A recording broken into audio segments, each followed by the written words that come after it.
আচ্ছা, আজকে একটা নতুন পার্সেল এসেছে, তো সেটা একটা কী বলবো, একদম খুব সুন্দর একটা পার্সেল। তো সবাই দেখছিলাম যে এটা অ্যাড দিচ্ছে, তো কী এটার মধ্যে আছে চলো তোমাদের সঙ্গে এই যে শেয়ার করি। এটা দেখতে পাচ্ছ, এই যে দেখো, আমি প্যাকটা আগে খুলে দেখে নিয়েছি, তো তোমাদের সঙ্গে শেয়ার করছি। এটা হচ্ছে আদিবাসী হেয়ার অয়েল, আর buy one get one free.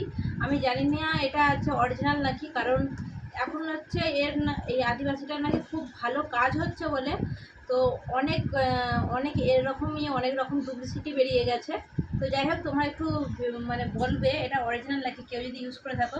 এটাই নাকি চুলের গ্রোথ হয়, চুলে হেয়ারফল কমে যায়, ড্যান্ড্রফ মানে এভরিথিং, যত রকম প্রবলেম আছে সব নাকি প্রবলেম সলভ হয়ে যায়। তো এটা আমি ইউজ করে তোমাদের রেজাল্ট অবশ্যই বলবো। তো তোমরাও বলবে আর কি এটা হচ্ছে অরিজিনাল নাকি। দেখতে পাচ্ছ, এই দেখো এইটা। তো আমি অনেক জায়গায় সার্চ করে দেখছি যে এটাই নাকি অরিজিনাল, তো তবুও আমি কনফার্ম নয়, কারণ অনেকে যত জায়গায় সাইডে যাচ্ছি, যত সাইডে যাচ্ছি তত রকমের দেখাচ্ছে। তো তোমরা অবশ্যই কমেন্ট করে বলো, আর ভিডিওটা আমার কেমন লাগলো অবশ্যই কমেন্ট করে। টাটা।